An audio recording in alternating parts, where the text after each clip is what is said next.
Hit it! Hi guys, Ashley here. I hope you're doing well today. Thank you so much for joining me once again for another episode of Pain to Power. I'm really happy to have you here today because I wanted to talk to you today about one of my favorite tools of all time to really connect with my authentic self. And that is really the practice of mindfulness. There's really nothing like true presence to help dispel the pain and panic that we can feel when we're really living too much in our own minds. Although I find meditation to be one of the greatest tools ever to dip into that silence and stillness we all have within us, sometimes it can be really difficult when we leave our meditation mat to come out into the world and face real world problems. Sometimes it's hard, we'll go into meditation, you're in meditation for 20 minutes, you reach a little place of stillness, you feel, zen and blissed out, and then all of a sudden the next thing you know, the phone rings and all of a sudden there's a problem and there's 50,000 things going on that are chaotic and you're instantaneously turning back in to the chaotic and stressed and overwhelmed person that you were before the meditation. So one of the best ways I know of to really keep that peace in your life and carry it over into your life is to really practice mindfulness and to really practice becoming comfortable in the present moment and being comfortable and at peace with the unknown of the future also. I believe that the more we become mindful in the present moment when we have our eyes open, the easier it is to translate that into our meditation.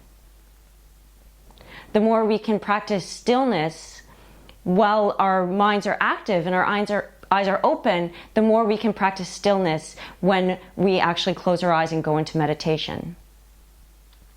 Because let's face it, most of our lives we are engaged and doing and being, and we're constantly trying to figure out conflicts and solve problems and deal with life and deal with things as they come up. So the best and most practical way for us to deal with life is to learn how to be mindful and present while our eyes are open and while we're interacting with the world. So here we go. I'm going to give you my top ways to practice mindfulness. Number 1, practice mindfulness and presence when you're with those you love. Practice being with them in the present moment without judgment. While you're speaking with them, connect with them in their eyes and notice things about them in their physical aspects. But don't judge it. Don't, judge, label fat, skinny, this, that. Try not to judge, but just observe. Oh, look at the shine in their eyes. Look at the way their nose crinkles when they laugh. Look at the way their teeth shine. Or look at the freckle on the face.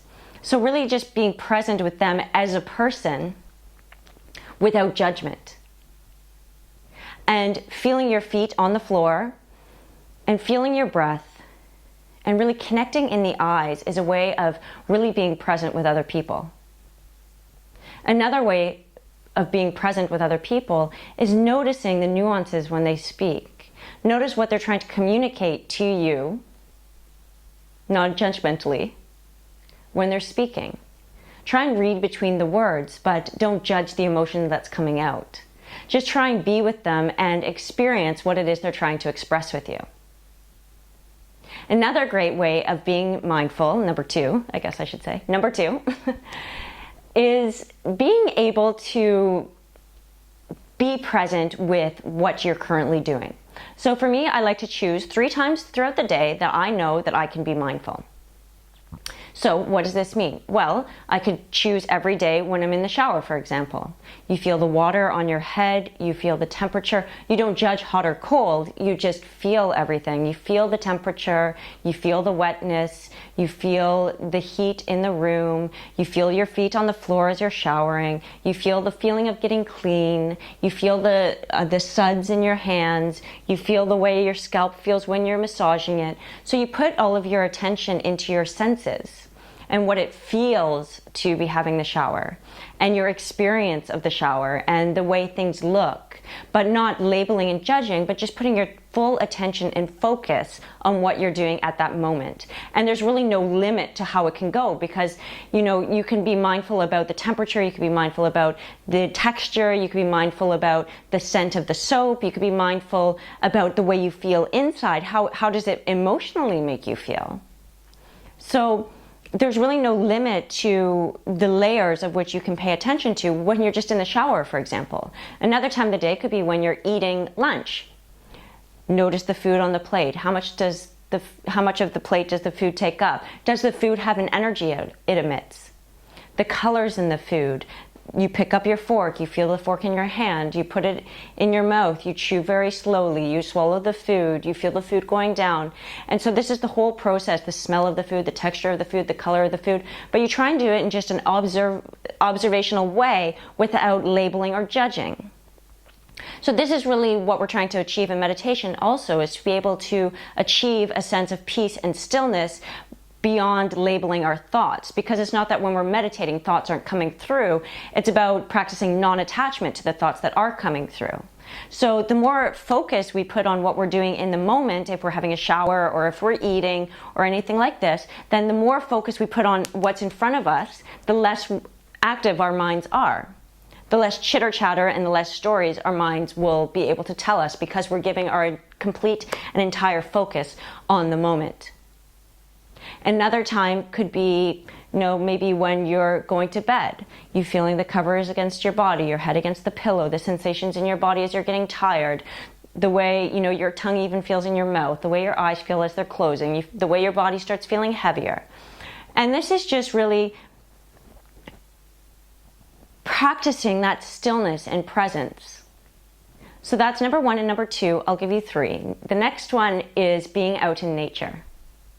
Really, there is no better teacher than nature itself. The way that nature interacts with itself, the way that it reacts and responds to its environment, the way the tree responds to the wind, the way the bird responds to the cat. So it's so interesting to see the way that nature reacts and responds to its environment, to its own environment. And not just that, but also notice the color of the sky, the way that clouds are moving, the way the wind feels against your cheek, the way your feet feel against the pavement, the way your muscles contract when you're walking, the way the grass feels when you're sitting on the ground, the way you're affected internally by what's happening around you externally is also something you could be mindful of. But the one condition that we should try to avoid is making judgment on that experience.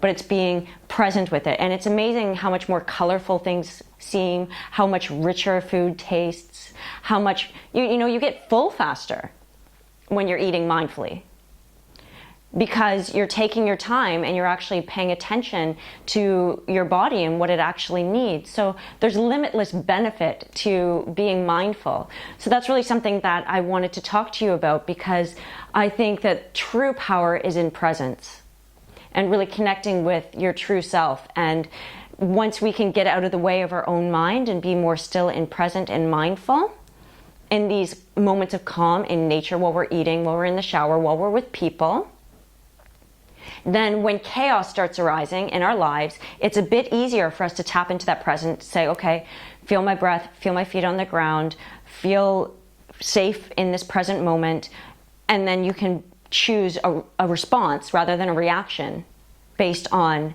that presence and that sense of security and stability in the moment. So I really hope that you enjoyed this video today, and I really look forward to hearing your experience if you're practicing mindfulness. And I really would love to hear from you. If you are practicing mindfulness, what is it that you are mindful of? How do you practice mindfulness? Because I think that we could all share tips and tricks, because there's limitless ways to be mindful. So the more we kind of get a little bit of a dialogue going, then the more ideas we can all come up with of how to be mindful. For me, for right now, for example, whenever I'm talking to you, I'm very conscientious of my feet on the ground, so I'm very grounded, and I'm always trying to make eye contact with you so that I'm fully engaged in the present moment, and everything that's coming through me is really from a place of presence and is really coming from my heart. So I really hope you enjoyed the video today. I really look forward to hearing all of your comments below. We'll see you next week for another episode of Pain to Power Thursday. Thank you so much, guys. May you have a very mindful day. Talk to you later. Bye. Hit it!